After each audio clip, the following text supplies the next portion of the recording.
Zum Wohl.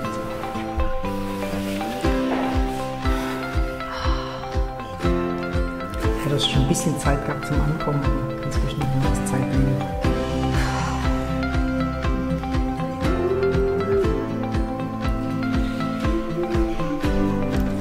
Und das, eigentlich ist es ja schon dein Thema, genau das zu zeigen. Was zu zeigen? Die Unsicherheit oder diese Verletzlichkeit und Unsicherheit. Ne? Ja. Das ist auch super. Ja, das habe ich auch jetzt schon gemerkt, zum Sprechen. Oder halt auch um das Thema Körpertherapie oder Berührung halt geredet. Wie schwer das für mich ist, nicht perfekt drin ja, sein. das ist krass, ne? Ja. Oder nicht mal, also nicht unbedingt perfekt, aber nicht gut. Ja. Nicht gut, ne? Genau. Ja. Und ich glaube, das ist glaube ich, im Moment oder so das Thema, weil ich auch das Gefühl habe, ich bin nicht gut im Leben. Also ich habe mein Leben nicht perfekt im Griff. Oder? Ja, ja. Also, eigentlich fehlt mir nichts. Ich könnte alles machen und kann aber gar nichts machen. Also, ja, weil da irgendwas ist da so drin, was dich so lähmt, ne? Ja, in dem genau. diese ganz starke Überzeugung, dass du nicht gut genug bist. Ja. Also, dass du einfach nicht gut genug bist. Nein. So. Und das Leben kann dir eigentlich das bringen. Ne? Und es hat dir das ja auch gebracht. Weißt?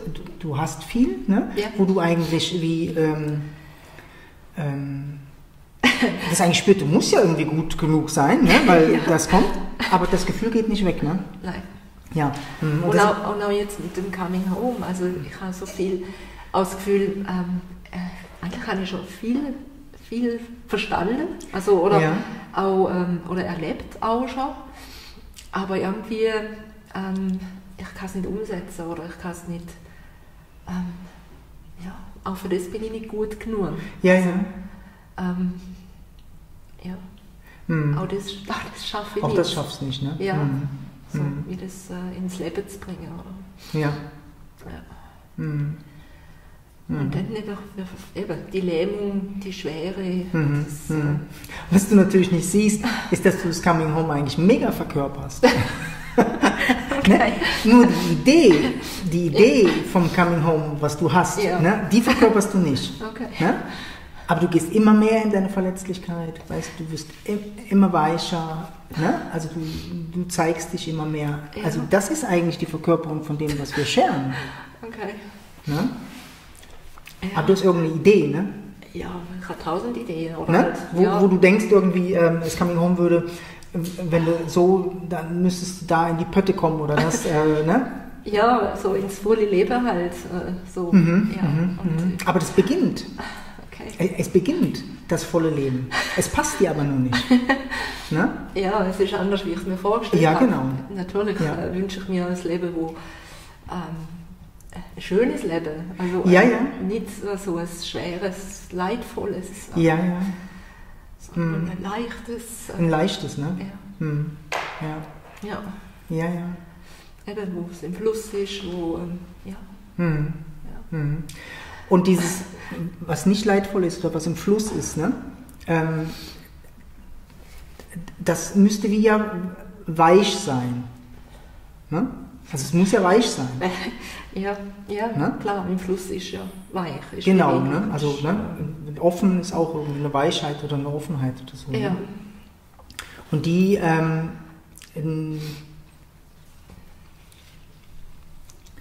deshalb ist es manchmal so, finde ich irgendwie so schön klärend, wenn du erlebst, dass was die Gefühle mit dir machen, tatsächlich. Also was diese Unsicherheit und so, was die eigentlich mit dir macht. Und wenn du das tatsächlich auf einer körperlichen Ebene guckst und so, oder auch kopfmäßig, dass es dich zerreibt oder weicher macht. Ne? Und das ist so ein Paradox. Ja. Auf eine Art wollen wir in die Weichheit, ne? Aber wenn wir den Weg gehen müssen in die Weichheit, denken wir, ja, nee, so nicht. Ich stelle mir die Weichheit aber ne? So vor. Ja. Ne? Ja. Das ist schon so. Und was mir jetzt auch wieder noch so klar wurde, ist, es ist schon auch, ich bin lange auch ins Coming Home gekommen, nur damit es mir besser geht. Klar, ja. Mhm. Ja, immer noch eigentlich. Ich will ja das Schwere nicht ewig mit mir schleppen. So. Ja. Aber was ist denn schwer? Was ist schwer?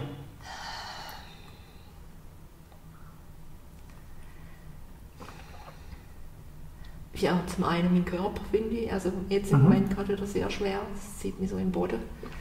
Unbeweglich. Und dann halt auch so, ja, die Schwere. So das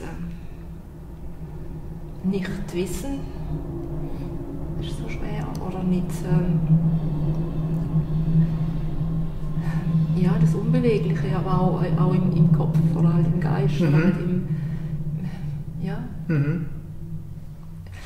Dann ja, warte ich halt immer auf die nächste Intuition und das kommt halt nicht. Also, oder ich spüre es nicht oder ja.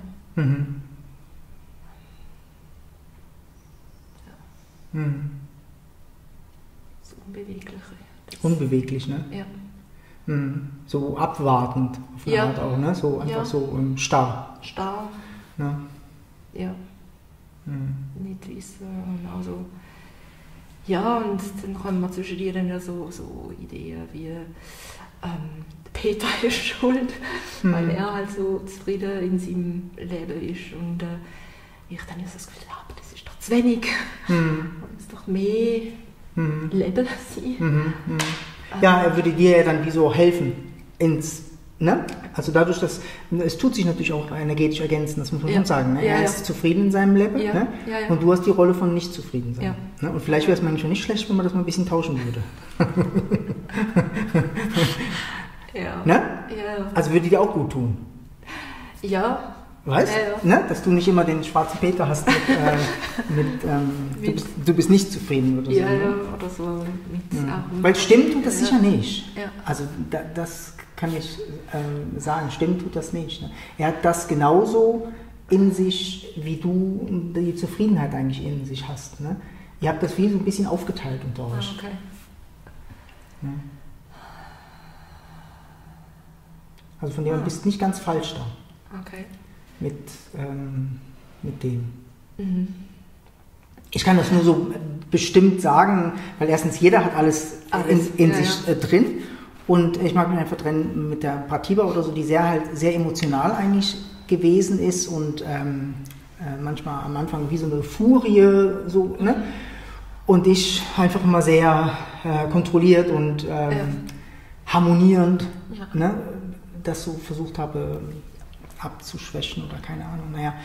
Aber schlussendlich eigentlich dann das Heilende bei uns beiden gewesen ist, dass ich eigentlich die Furie geworden bin, also, weißt du, in mir entdeckt habe, ne? Und sie dadurch eigentlich ruhiger werden konnte. Ne? Also sie die Ruhe in sich halt auch gefunden hat. Ne? Und da bin ich immer noch mega dankbar für sie, dass sie das aus mir rausgeholt hat halt auch. Ne? So. Ja, es macht wie Ganze. Ja? Es war eine gewisse Überheblichkeit bei mir, das nicht zu fühlen. Ja. So, ich wollte mich auch nicht, weil ich fand sie immer peinlich. Einfach peinlich. So. Ja, ist einfach peinlich. Weißt du, wenn jemand sich nicht unter Kontrolle hat. Ja. So, ne? Klar. Peinlich. Ich konnte sie manchmal, ne? So. Und, aber für mich war es eine mega Befreiung, plötzlich selber peinlich zu sein. Heißt plötzlich da in das reinzukommen, oh, jetzt ist mir auch egal. Weißt du, so.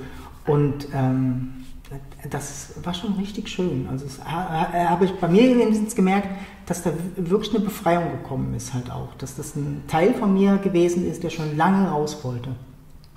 Ne? Also wo auch eine Lebendigkeit gefangen gewesen ist. Ja. So. Ne?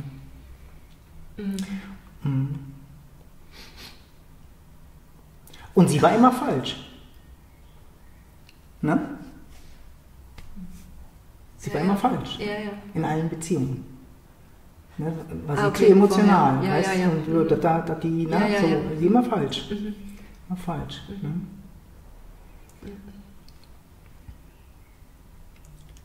Ja.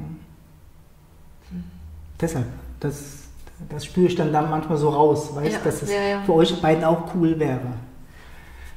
Ne? Also es tönt komisch, ne? Aber es ist so. Ne? Wäre gut, wenn er auch seine Unzufriedenheit entdecken würde. Ne? Das würde dir, es würde wie energetisch was abbauen. Auf jeden Fall. Ja. Okay. Weil du bist nicht falsch damit. Weißt so, es ist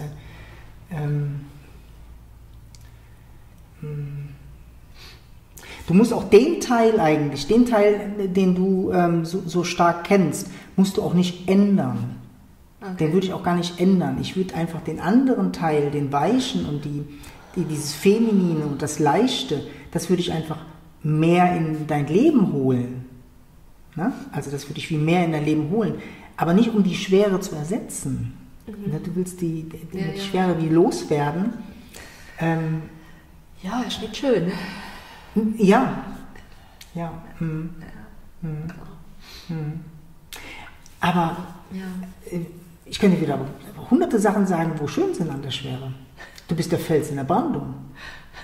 Du bist eine treue Seele. Weißt du, bist so gute Eigenschaften. So viele gute Eigenschaften hat das halt auch. Weißt du, bist korrekt. Weißt du, du hast also das ist nicht nur negativ. Ja, und kommt mir gerade noch in den Sinn, auch gestern beim Schütteln habe ich so der Schwere einmal nachgegeben und bin dann so wirklich also auf den Boden halt und habe mich dort wie nur wenig bewegt und das war aber auch wirklich schön. Genau. Weil das hat wirklich irgendwie wie Wohltun. Ja. Auch nicht so viel Mühe und nicht so. Na? Ja, ist dann wie erzwingen Welle, indem ich wirklich fest rumgumpe und schüttle. Nee. Sondern dann über wirklich auch. Das hat es recht gut angefühlt. Weil wenn du die Schwere wirklich fühlst und nachgibst, ist es eigentlich wie angenehm. Das ist einfach eine Eigenschaft vom Leben, würde ich mal sagen. So, ne? Einfach eine Eigenschaft vom Leben. Und die muss man nicht weghaben. Die wird vielleicht von manchen Personen dann einfach zu viel gelebt. Weißt du, das sehe ich viel. Dass manche einfach zu flockig sind. Irgendwie so ganz oben flockig. Und manche so am Boden entlang sich nicht so bewegen können. Ne? Und da denke ich immer, ist einfach schade um das Potenzial. Ne? Weil du hast ganz viel von der Offenheit und Weichheit einfach halt auch. Ne? Und es braucht da wie so den Mut, den halt einfach auch ins Leben zu bringen. Aber das geht nur, wenn du dich auch mit der Starre oder mit dem Schwersein wie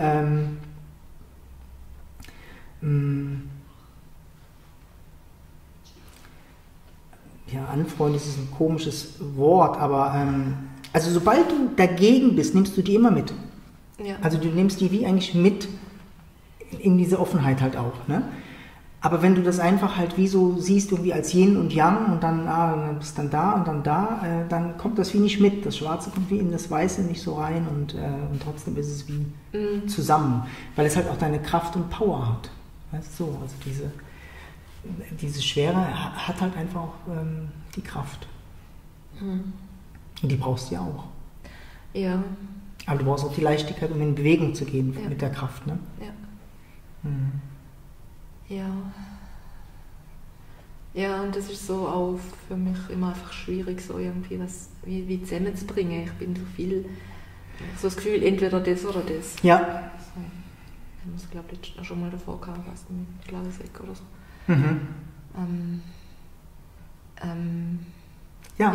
Das ist diese Enge vom Denken. Ne? So einfach so, entweder so oder so. Ja. Ne? Ja. Und da, klar, tut dir da auch gut, das über Bord zu werfen und zu merken, das stimmt wie nicht. Ne? Oder ist nicht die Wahrheit. Ne?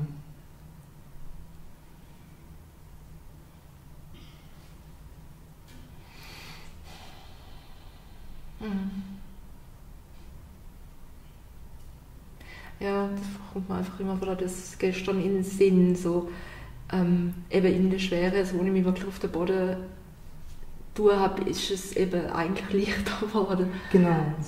Halt nur kleine Bewegungen, aber es war schön. Auch, ja. so. Also auch in der Schwere, ja, war immer noch Bewegung da. Oder, ja. Aber du hast ein ganz starkes Konzept über die Schwere. Ne? Ja. Also du hast die Schwere, ne? Ja. Ne?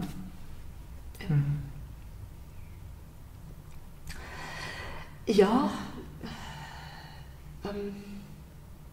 Ja. Auch so dieses Depressive, ne? Ja. Dieses so, ja. Ne? So,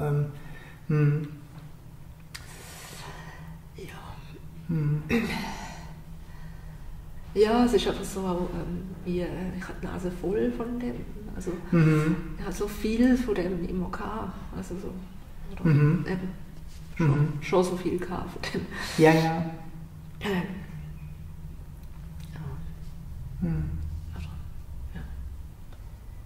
Aber wenn du jetzt mal hier in den Raum guckst, ne? Und dich mit reinnimmst, ne? Und die Schwere auch mit reinnimmst eigentlich in den Raum.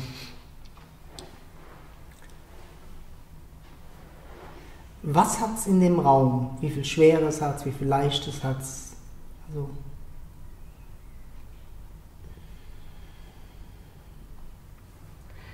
ja, ich merke ganz, ganz fest, dass außerhalb von dem da ist es leicht. Also so, es ist ja, echt, ja. Echt so, ne? Ja, ich schaue raus und es wird... Also wird's leichter. Ja. Aber bleiben wir doch mal bei dem. Also dann ist ja eigentlich mega, mega simpel, ne? Weil du identifizierst dich halt einfach nur total mit dem. Ja. Ne? Aber wenn du jetzt hier reinschaust und ich dir sage, das alles bist du, ne? Das erscheint in dir, ne? Warum darf denn das nicht schwer sein? Also mich stört die Schwere nicht. Ne? Du sagst ja, wenn ich rausschaue, ist alles ganz leicht und hier ist es schwer. Ne? Ja, aber du bist ja das. Ja. Du bist ja das. Warum interessierst du dich denn dann so stark für das schwere Gefühl dann da? Also es ist halt auch so extrem nur auf dich fixiert. Ne? Also wenn du jetzt einen Arm ab hättest oder so, ne? Es gibt ja welche, die gelähmt oder einen Arm ab oder so. Ne? Und dann werden die manchmal manchmal richtig böse Menschen, also weil sie so verbittern, ne? Weil sie so verbittern, weil irgendwas wie nicht stimmt bei ihnen, ne? Also nicht stimmt. Und manche andere gehen wie drüber. Ne? Also es gibt ja einige Beispiele, auch der da mit den ohne Hände, ohne Arm oder so, weißt? Wo einfach halt wo über das Körperliche hinausgeht und so eigentlich in dieser Weite bleibt und plötzlich wie so merkt, da ist nichts falsch. Ne?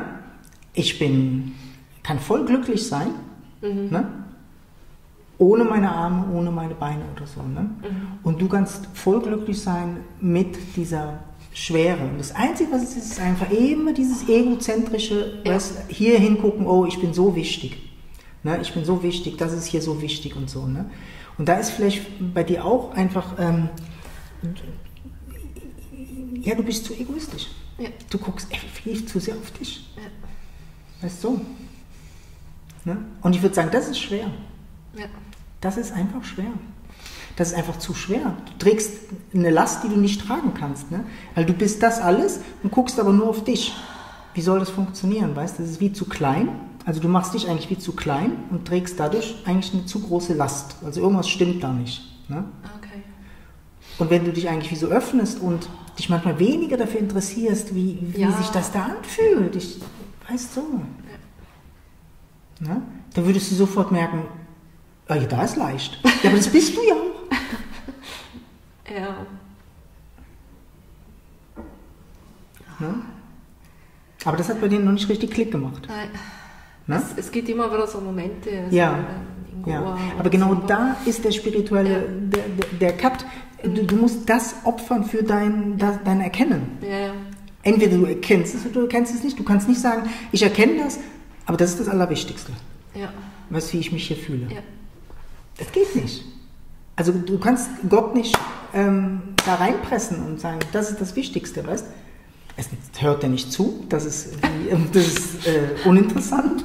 Ne?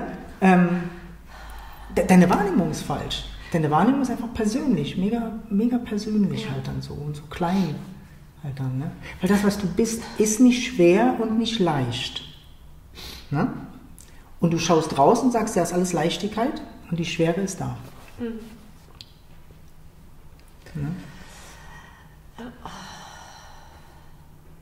Aber es stimmt nicht, es hat ganz viel Schwere. Auch außen. Auch außen. Kannst du das sehen? Also der Pfosten zum Beispiel, ne, ist ja auch, weißt du, so, könntest sagen, ist ja auch so schwer. Der bewegt sich ja nicht viel in seinem Leben. Nein. Ne? Nein, nicht wirklich. Vielleicht würde dir das auch helfen. Mal die Schwere zu suchen im Leben. Im Außen. Weißt du, und zu merken, das ist ja Yin und Yang, weißt du, also das ist, ne, wie, da ist ganz viel Leichtes, aber auch ganz viel Schweres da, ne? Ja. Und das Schwere ist manchmal wunderschön. Ja. Ne? So Everest. Ne? Hallo. Ne? Ja. Da ist was. Tu den mal. Ne? Wenn man sagen, also leicht ziehen. Ja, genau. Ne? Also, ja. Aber du bist nicht schwer. Ne? Und das ist... ne?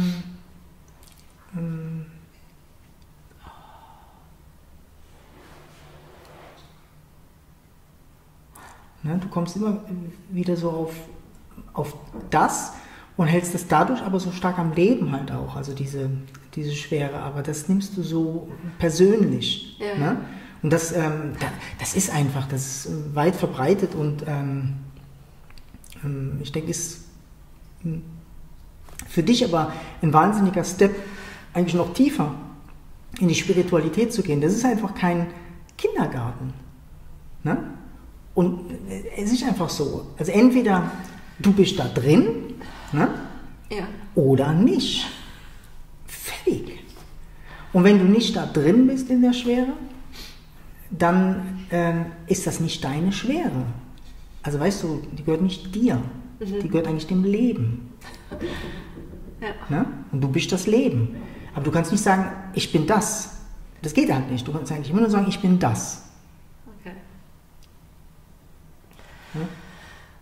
Also, wie wir es einfach sehen. Du kannst nicht sagen, ich bin das. Du kannst nicht sagen, ich bin Gott. Ja. Geht nicht. Ne? In dem Moment bist du nicht Gott. Ne? Nur wenn du sagst, ich bin Gott, dann stimmt das. Dann hat das die Macht von Gott, die redet. Ne? Aber du kannst nicht sagen irgendwie, hier, ja, ich bin hier drin und manchmal bin ich so. Geht nicht. Also entweder ist das oder diese Enge. Und so Sachen werden wir aber alle auf unserem Weg oder so, kriegen wir manchmal vor die Nase. Ne? Ob das jetzt Beziehungen sind oder Kinder oder beruflich oder Krankheiten oder so. Ne? Jeder kriegt die Sachen, wo noch so Persönliches manchmal so drin haftet. Ja. Ne? Und deine Aufgabe ist halt einfach auch, dich da rauszunehmen. Es ist einfach so, dich da rauszunehmen. Weißt du? Ja, weil du bist da nicht drin. Also du musst dich eigentlich nicht rausnehmen, du musst nur erkennen, immer wieder, du bist da nicht drin. Ja? Du bist auch nicht in dem Körper. Ja.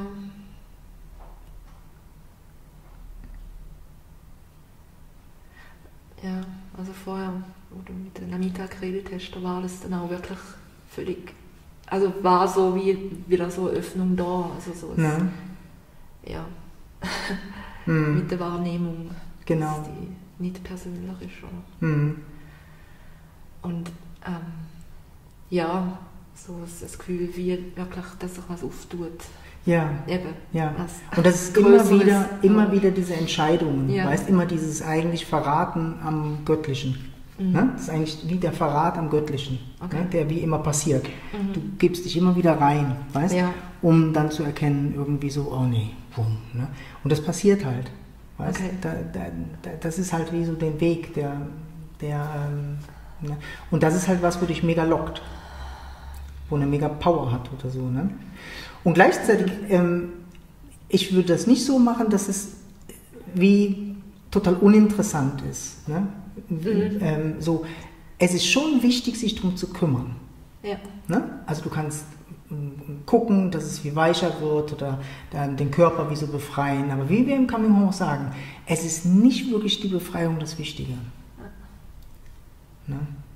Das ist nicht die wirkliche Heilung. Ne?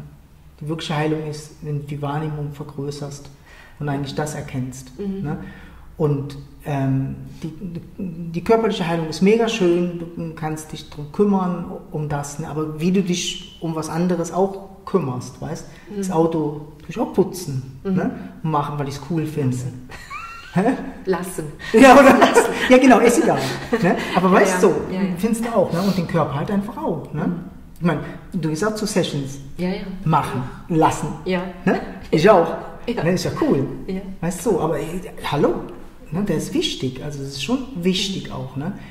Aber das Leid, also immer wenn Leid erzeugt wird, würde ich sagen, ja. weißt du, ne? Ja. Es ist wie, da steckst du zu sehr drin. Ja. Du steckst zu sehr drin. Halt dann, ne? Ja, es saugt mich immer so rein. Ja, Also. ja. Und wenn du das jetzt nochmal den Blick wie weitermachst oder so, ne? Was soll denn jetzt hier nicht vollkommen sein oder hat hier seine Aufgabe nicht erfüllt in dem Moment?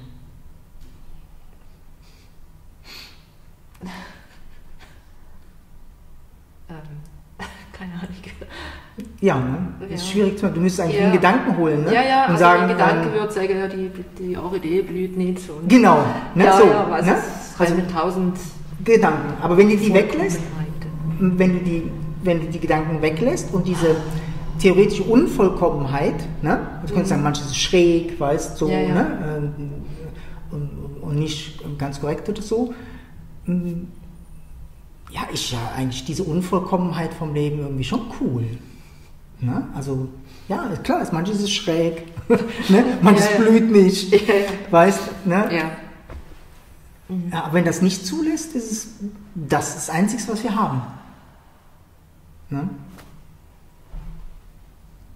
Ja, das ist noch cool. Ne? Ja. Du brauchst einen Gedanken dazu, der sagt, Ja. wie das ist unperfekt oder so. Ne? Und dann hast du einen Stress. Ja. Oh, jetzt muss ich aufräumen. Ne? Dann muss ich das oder jenes. Ne? Ja. Also, aber ja. Oder auch für das, wenn du das wahrnimmst, ne? Ob die Schwere für das okay ist. Ja, das ist auch schön. Ja, sicher. Schon, ne? Ja. Ja, das ist. Und wie fühlt sich das für die Schwere an, wenn es das hört? Das ist Schon, ne? einfach gerade was los. Ja. Und ja, genau, die Schwere fühlt sich einfach gut. Also, Ja. Ja. Das ist immer im Coming Home, sagt ja, ne? Das Ja. Fühlen an sich fühlt sich gut an. Ja. Selbst die dummen Gefühle. ja. Also es fühlt sich viel schlimmer an, was nicht zu fühlen, aber das Fühlen ist selbst es fühlt sich immer wie eigentlich gar nicht dumm an. Ja. Das ist halt immer so die Bewertung, wo immer wieder kommt. Und dass du nicht drauf reinfällst, ich meine, dass du kommst oder so, wenn du merkst eigentlich auch, du leidest oder so, ne? Das ist eine Intelligenz, das ist die Intelligenz von dem, wo dir sagt, es stimmt was nicht. Ja. Ne? Und da hast du recht. Weißt du, irgendwas stimmt nicht. Weil du bist nicht geboren, um zu leiden. Ne? Aber nicht die Schwere ist das Problem, sondern das, was sich damit so identifiziert und einfach halt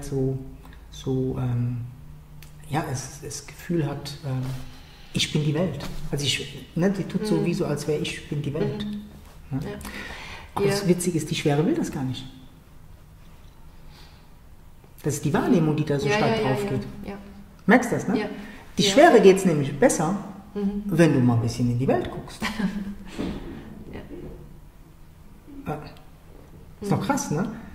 Wir haben manchmal das Gefühl, wir müssen immer voll die Aufmerksamkeit nur so da drauf lenken und so. Ja. Aber es stimmt nicht. Ja. Manchmal ist es wirklich gut, dem Raum zu geben und so. Ne?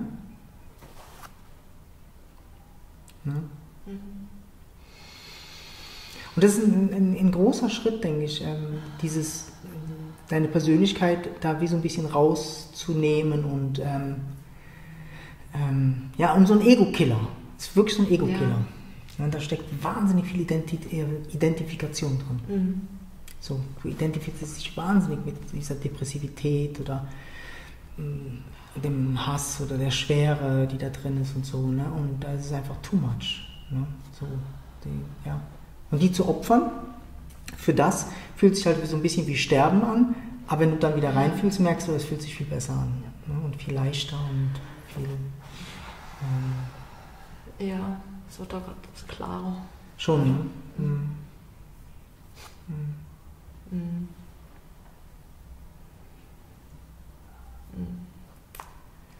Ja, das ist noch recht heftig jetzt noch für mich, oder ist für mich noch heftig, weil das ist so eine tiefe Angst in mir, dass jemand erkennen könnte, dass ich so voll egoistisch bin. Ja, ne? Also so, ja klar. Ja. Das ist so. Ja. Aber du merkst es, ne? Ist krass, ne? Ja. Weißt du, wie selbst, weißt du, so, ja. das ist das Wichtigste, weißt du, ne? Ja. Aber das ist einfach, das ist die Wahrnehmung, die sich das Denken schnappt und so eine Identifikation aufbaut und das auch wirklich glaubt. Es müsste das machen, weißt du, so, ne? Und es ist eigentlich eine Fehlidentifikation. So, ne? Also man muss sich eigentlich nicht für die schämen, es ist einfach wie einfach eine Fehlidentifikation. Ne? Und die kann man einfach wie auflösen und oder für wichtig halten.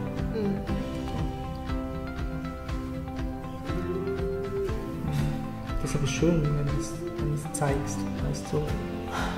Weil umso weniger kann es hochkommen. Ja. Also umso mehr du es eigentlich ins Licht bringst, ne? Dieses Egoistische, umso weniger hatte ich das in der Kandare.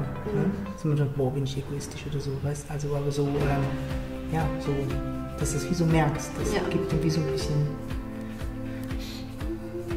Luft. Ja. Ne? Ja.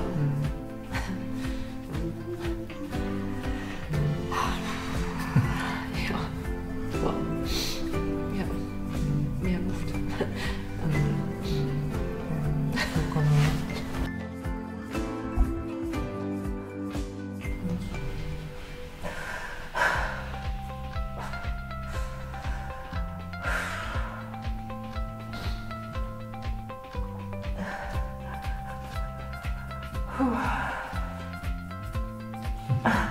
Und das hat eine Power, dass du das hier so zeigst, das hat eine Power, das wirst du schon sehen. Ja, manchmal, das hat echt eine Power. Das ist cool. Du nimmst manchmal so diesen Schattensachen und die einfach den Stecker weg. Ja. Weißt du, ne? Weil du mehr bist. Ja. Du bist mehr, weißt du, und du musst dich auch nicht schämen oder, weißt du, ne? Auch das, was so egoistisch ist, das will auch heilen. Ja. Dass es so reingeht in sowas. Ne? Und wenn du das aufdeckst, kann Klarheit reinkommen. Weißt du, und die ist wichtiger als irgendwas anderes. Ne? Ja.